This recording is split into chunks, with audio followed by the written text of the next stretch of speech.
Ahora, a duras penas llegamos a 150 con mucho sacrificio y mucho esfuerzo. Pero bueno, lo importante es que en el hospital nos mantenemos, logramos sobrevivir ustedes se imaginarán, habrán escuchado todo lo que ha pasado en Venezuela.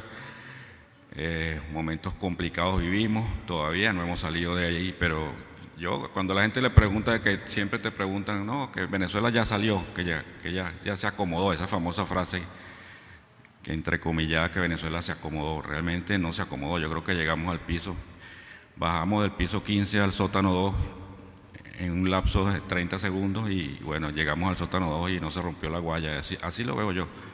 Estamos allí, no caímos, estamos empezando de alguna manera a surgir de un momento 2018 terrible, 2019 empezamos a levantar, 2020 nos vino la pandemia para rematarnos, ciertamente para ayudar a acomodar el asunto. Pero en todos estos tiempos, como les decía, pues ciertamente el hospital se ha encargado de mantenernos, y si algo nos ha permitido todo este legado de conocimiento, de experiencia, es para madurar. Si hay algo que hemos podido hacer en estos tiempos difíciles y nos ha dado la posibilidad de madurar. Y temas como el de hoy, indudablemente que son apasionantes, ¿no? A la gente que nos gusta esto, el tema osteomelitis, y celebro que ustedes lo tomen como una bandera, porque es serio, ciertamente. El tema de la osteomelitis es un problema que a veces lo obviamos o a veces le sacamos el cuerpo, o te llega a la consulta y simplemente lo apartas, que lo vea otro que sepa de esto, porque esto no es mi especialidad, ¿no? Y la gente intenta, como dicen, a torearlo, ¿no? Pasa para que lo pase para el otro. Pásalo, este no es lo mío. Este es un caso difícil, porque ciertamente lo es. La osteomelitis es un tema difícil, complejo. Generalmente asumimos y se lo dejábamos, por ejemplo, a los residentes, no, que la charla de osteomelitis que es la del residente, nosotros no la damos.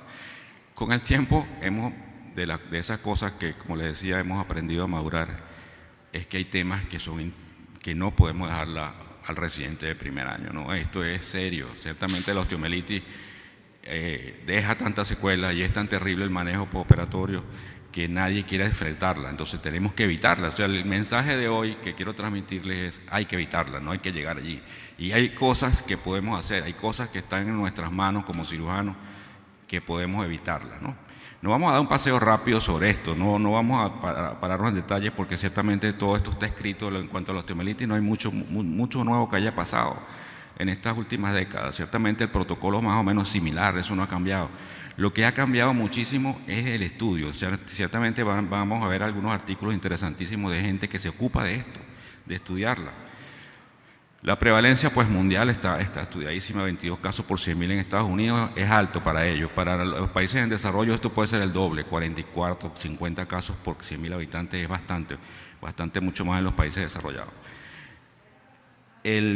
Se habla del 1 o 2% de la cirugía. Hay una estadística que es imposible de bajarla, ¿no? El 1%, todas las cifras están allí, el 2% de cirugías que tú hagas por estadística te va a tocar, ¿no? Entonces esa cifra está en patologías o cirugías tan complejas y tan costosas y tan valiosas como las cirugías de prótesis de rodilla y cadera.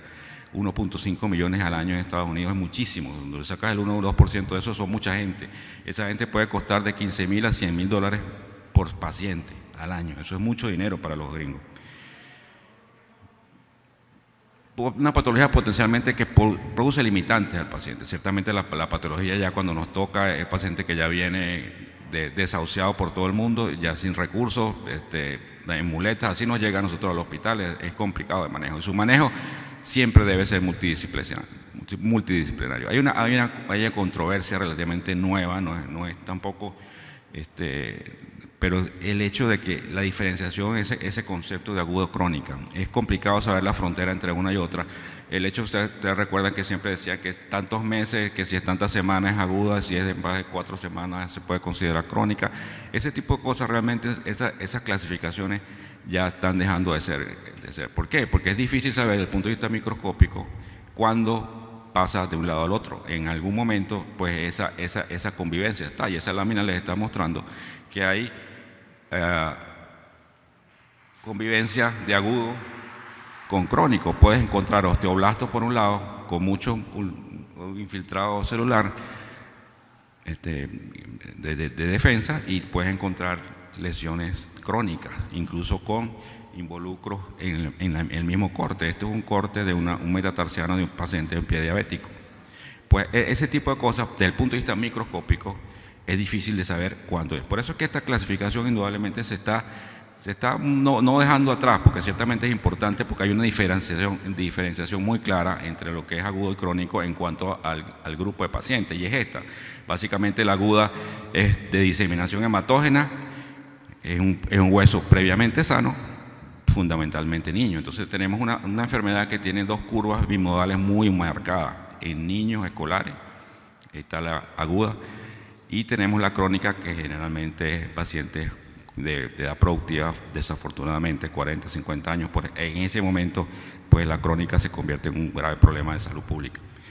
Esos son los grandes grupos. Esta clasificación sigue siendo manejada de esta manera porque hay que verla diferenciada, ¿no?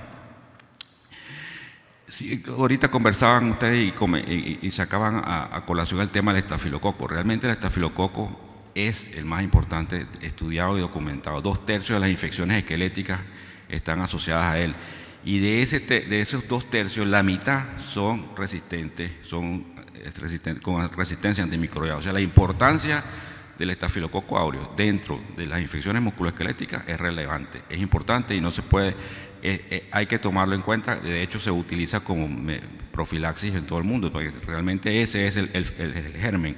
Y ya vamos a estudiar un poquito el porqué. En ese cuadro, pues de alguna manera muestran lo que es en cuanto a dónde están, cuáles se producen, realmente la gran diferencia entre unos y otros, ¿no? Pero la importancia del estafilococo es esta, que gente me fui para atrás, yo para atrás, disculpen, ¿cómo hago para atrás? La otra, por favor. Anterior. No, esa, perdón, la siguiente, esa, déjamela ahí, gracias. Le quería señalar que gente como Nature recientemente pues publica este artículo, en el cual realmente para publicar en Nature todo lo que venga. Si usted cree que el Journal of Bone Surgery o el GPO son interesantes, son difíciles de entrar, pues el Nature es muchísimo más complejo.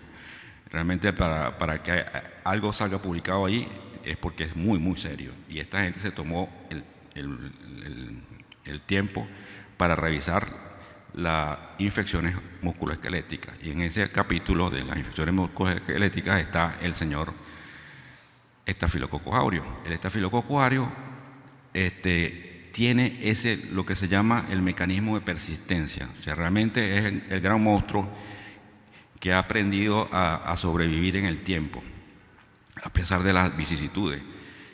Esos 4 mecanismos son los cuales ya están documentados perfectamente, por las razones por las cuales el estafilococo sobrevive. Es capaz de protegerse. La infección intracelular es la más novedosa. Realmente se ha encontrado estafilococos dentro de los macrófagos, dentro del endotelio, del vascular, en todas las células óseas. El señor estafilococo invade celularmente. Ese es un problema gravísimo.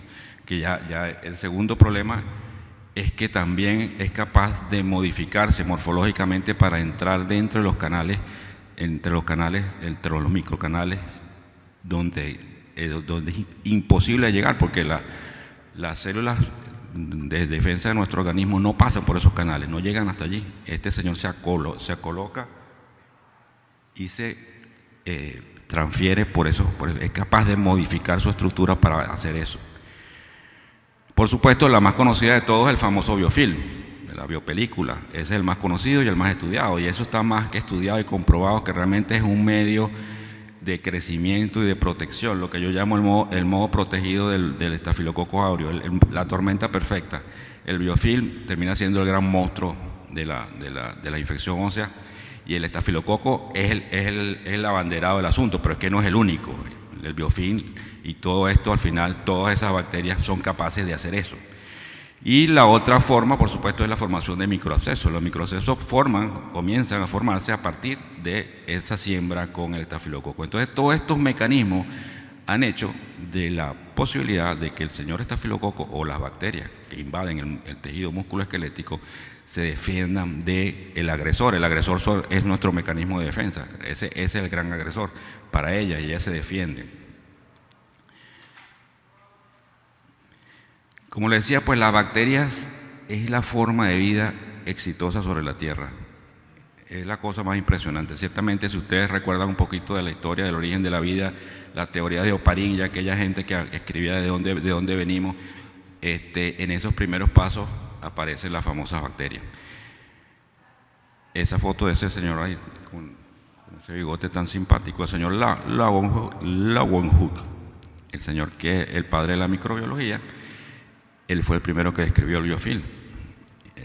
Dentro de las cosas que descubrió, porque era muy curioso, él no fue ni siquiera científico, era simplemente un curioso que en ese momento estaba en auge en Holanda el tema de los lentes y los microscopios, y Hooke era vecino y lo enseñó y él aprendió, y el hombre empezó a curiosear con el tema del microscopio y encontró animales unicelulares que indudablemente que le dieron ese título del padre de la microbiología. En la placa dentaria el hombre descubrió que había unos bichitos allá adentro que después se descubrió que era el biofilm, la placa dentaria, esa que produce el sarro, que los odontólogos se encargan de limpiar. Bueno, ese sarro viene de la placa dentaria que se origina en un biofilm que se produce en la dentadura. La bacteria tiene dos formas de vivir: la planctónica, que es la que migra sola por el líquido, esa que va solita, y el biofilm, que es donde se unen. El biofilm es de modo protegido, se comunican, se potencian, son capaces de producir una matriz celular que les permite dar una capa de protección. Son sésiles que se adhieren a los planos profundos, se pegan de las paredes, de los metales, se pegan, se adhieren a ese plano, el que le da la posibilidad de mantenerse firmes allí.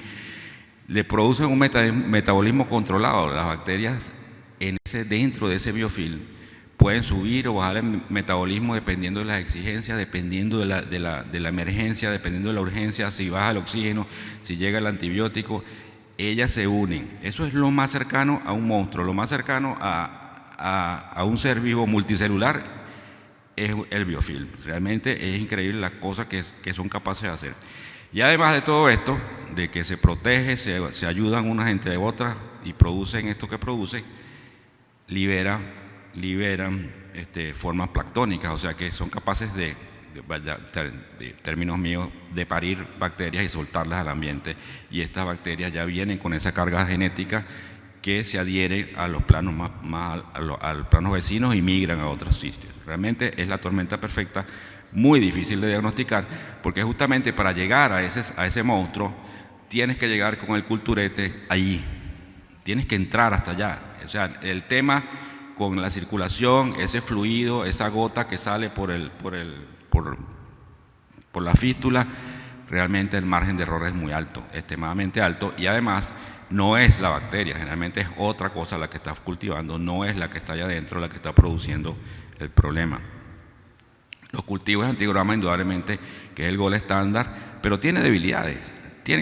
Realmente es lo único que tenemos, es la herramienta más segura para cultivar y para poder tener el antibiograma necesario para tratar a esa bacteria, pero hay que saberla hacer.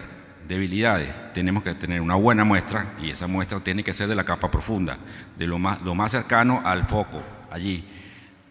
Tiene que ser de calidad, tiene que ser una buena muestra y una buena cantidad.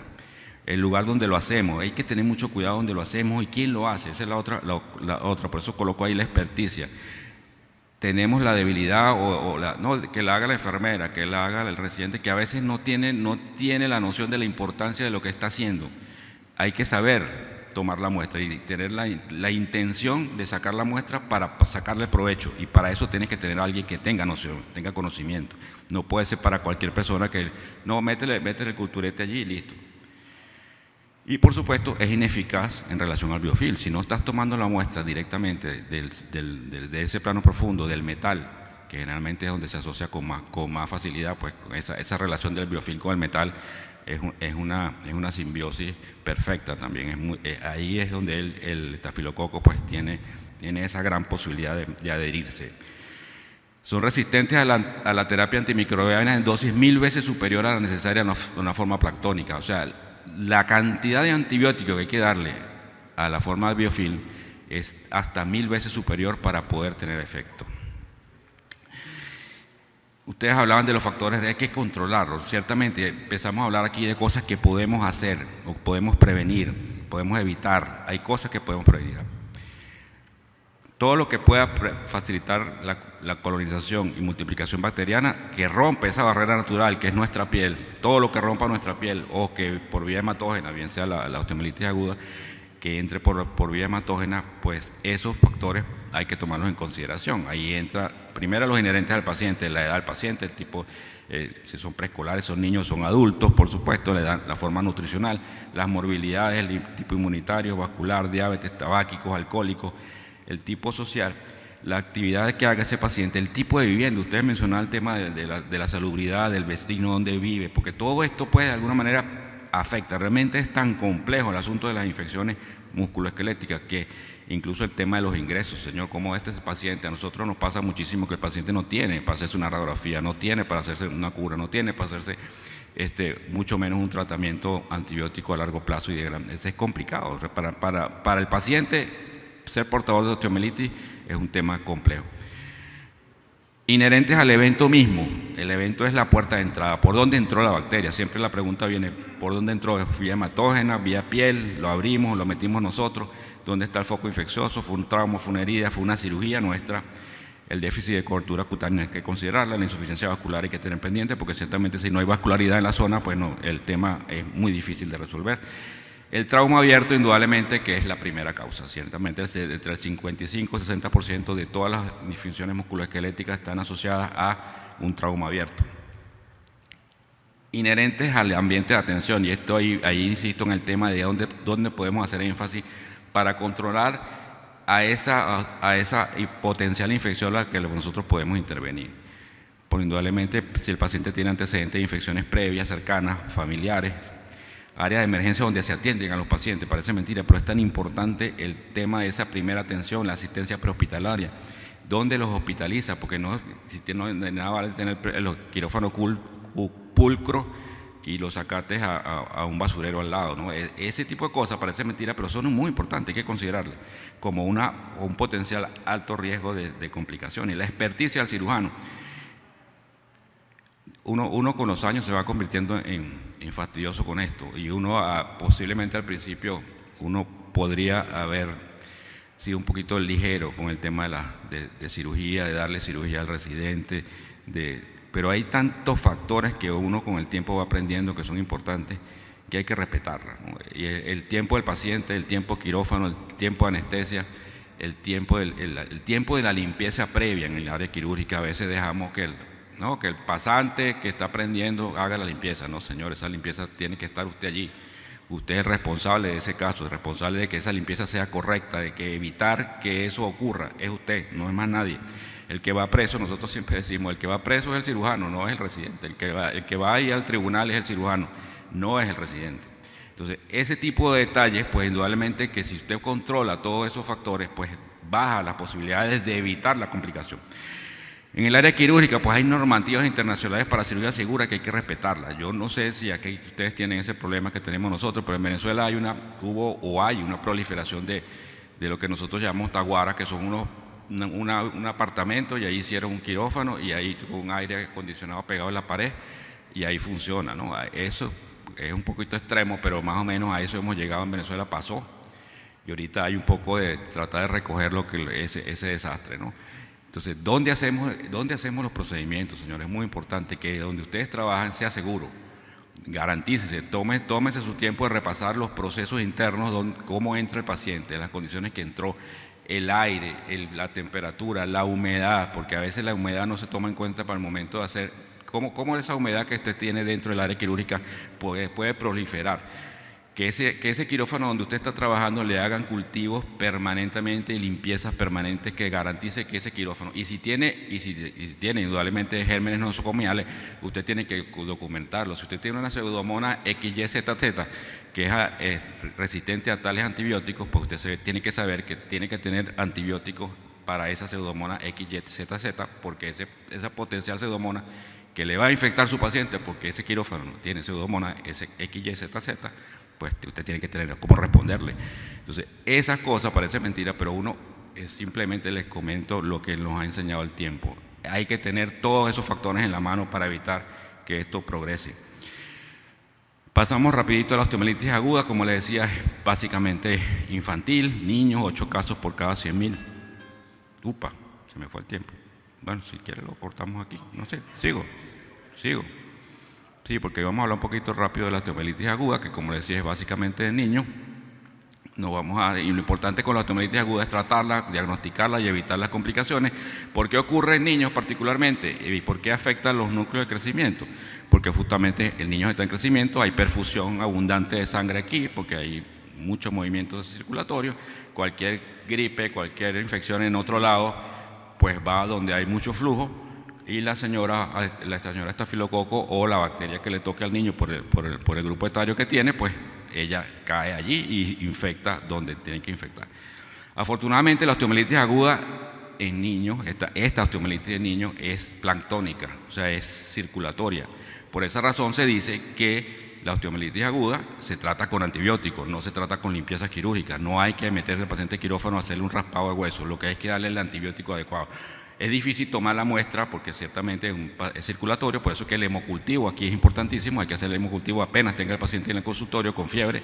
Ese es el momento de hacer el hemocultivo porque posiblemente va a ser la única oportunidad que tiene para tomar esa muestra adecuada. Y si no, hay que darle el antibiótico adecuado, sospechoso para eso, ¿no? Si tienes, dependiendo del grupo etario, dependiendo de la edad, pues tendrás esa posibilidad. ¿Existe alguna infección en otro lado? ¿Dónde está? ¿Hay alguna relación importante? ¿Cómo abordarlo? ¿Cuándo es quirúrgico? Realmente ya vamos a hablar un poquito de eso, pero realmente quirúrgico debería ser lo menos posible. Tienes leucocitosis, la PCR y la BCG generalmente están aumentadas. Si están las dos aumentadas en un 90%, tenga la seguridad que es además tienes un niño con cojera, con dolor, con fiebre. Si ya viene con esos signos clínicos y viene y le haces un hemograma y le haces una PCR y una BCG, pues tenga la seguridad, o tiene una artritis séptica o tiene una osteomielitis, una de las dos. Si puede en ese momento, hágale el hemocultivo. Radiológicamente va a ser muy difícil que puedas ver algo, ya sabemos que es complicado, tienes que esperar unas semanas para que esto ocurra. Para que usted vea una imagen radiológica de un daño óseo, o cuando la ve es porque la mitad o el 50% de ese segmento óseo está destruido. O sea, ya pasó de ser una simple infección. Hay recursos importantes, la resonancia magnética te puede ayudar, ciertamente si hay algo novedoso para nosotros es tener una resonancia magnética que te permite mirar sobre todo las grandes infiltraciones de líquido. Yo me volví a pasar yo. Las grandes infiltraciones líquidas que pueden ayudarte a saber la cantidad. Y si hay algún momento en el cual usted puede intervenir quirúrgicamente es cuando tiene un absceso demostrado de gran tamaño, bien sea por eco o por resonancia, que valga la pena drenar, porque el niño tiene mucho dolor y el antibiótico ya tiene 24, 48 horas dándole como debe ser y no mejora, sigue con fiebre, sigue con malestar y hay esta colección. Bueno, ese es el momento de hacer un drenaje cuando tienes una imagen como esa, que hay que drenarla. En ese momento hay que hacerlo. El eco te puede ayudar también, mirar las infiltraciones, el aumento de esa infiltración subperióstica. No es necesario meter una aguja allí para drenarlo, porque si el paciente no lo amerita, solamente cuando haya error, la duda razonable de que el antibiótico no está funcionando, que pasan, como te digo, 48, 72 horas y el antibiótico no está haciendo efecto, bueno, posiblemente no es el estafilococo el que está actuando, hay que buscar otro. Todos responden el 90% al antibiótico, no existe suficiente evidencia científica que avale el protocolo específico para antibióticos, dependerá de la edad del paciente, la comorbilidad y la resistencia bacteriana.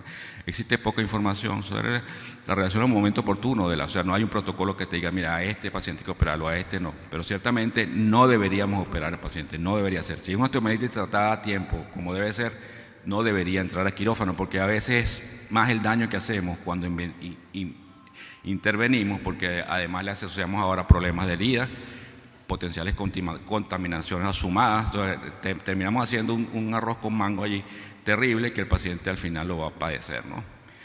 Hay riesgo indudable, que esto es el tema de los factores de riesgo con el propio niño, en los grupos etarios. Ustedes saben muy bien que hay, dependiendo de la edad, hay bacterias que son más asociadas a ese grupo etario, pero en todos los grupos etarios siempre está el estafilococo, siempre hay que pensar en él, porque él siempre está allí, es posible que esté. El diagnóstico presuntivo, pues por supuesto le digo que el laboratorio, como les comenté, tener el hemograma, el cultivo de hemocultivo, si lo podemos hacer, buenísimo, y si no, bueno, también hay que hacer. Si tenemos esos tres factores ahí, pues seguramente tenemos un diagnóstico preciso. Esto vamos a ver algunos casos más adelante, no voy a pararme aquí. Yo creo que podemos parar aquí, seguimos y después yo continúo con los osteomielitis crónicos, sigo, porque ciertamente aquí hay muchas cosas y me parece que me estoy extendiendo demasiado. ¿Sí?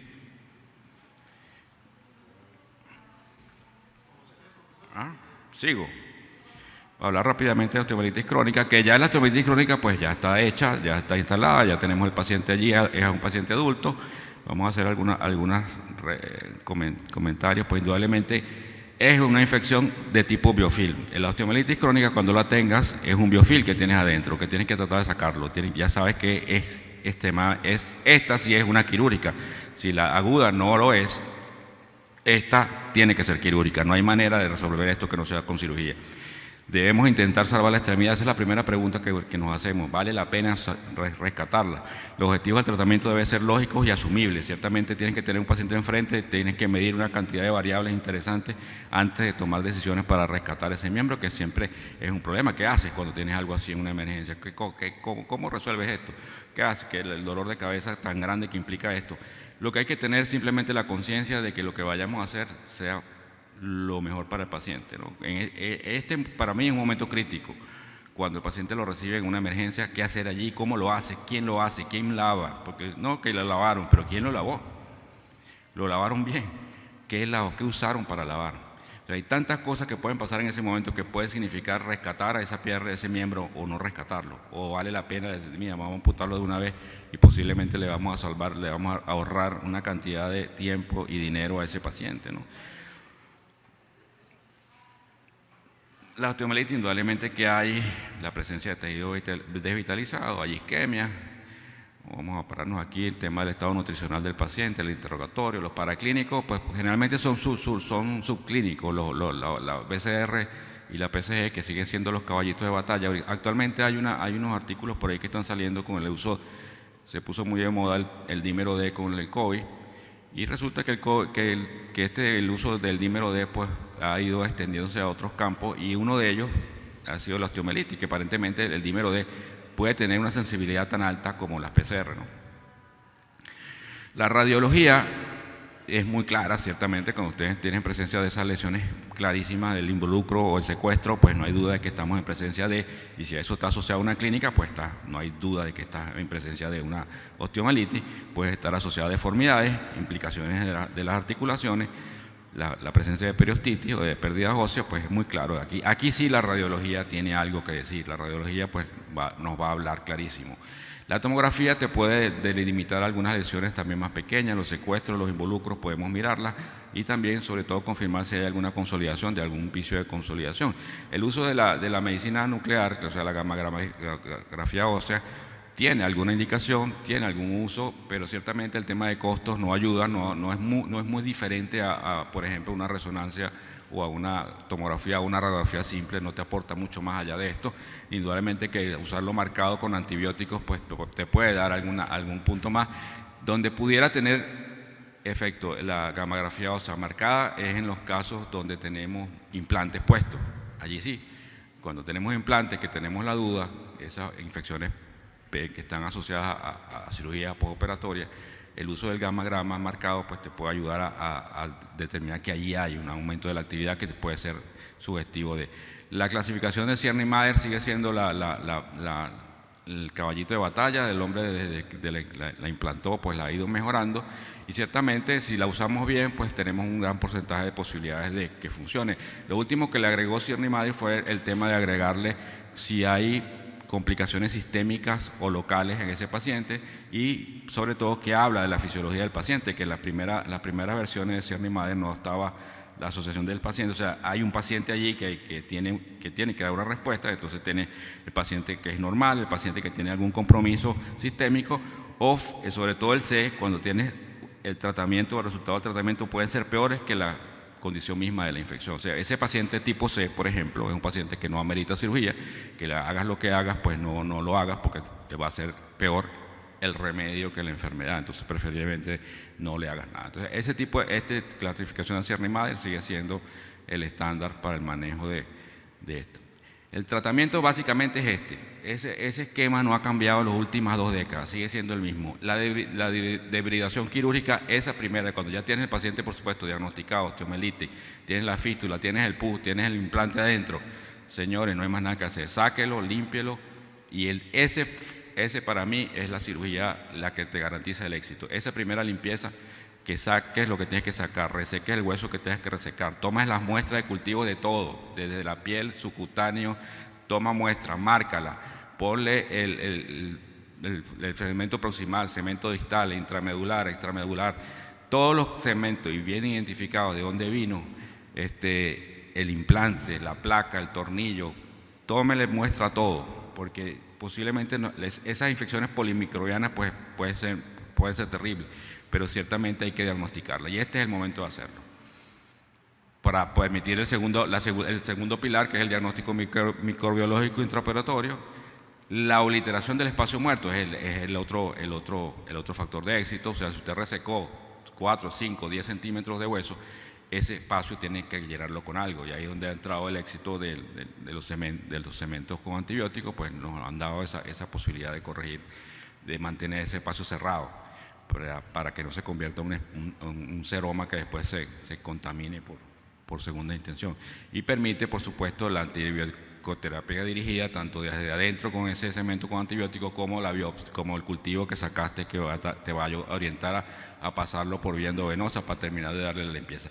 Ese esquema básicamente sigue siendo el mismo, eso no ha cambiado. Actualmente lo único que está es el tema de la obliteración del espacio muerto, como necesariamente estamos hablando de 2 tiempos.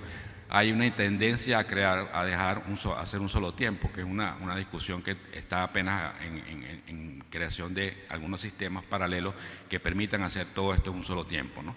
La reconstrucción, por supuesto, de los tejidos blandos, y el último, que es lo que vamos a hablar ahora después con Ariel y los casos que tenemos por ahí, es la reconstrucción. O sea, y aquí sí creo que termino yo aquí para no alargarlo más, porque después vamos a hablar de los casos, que es más o menos lo que hacemos, ¿no? Con esto termino por ahora.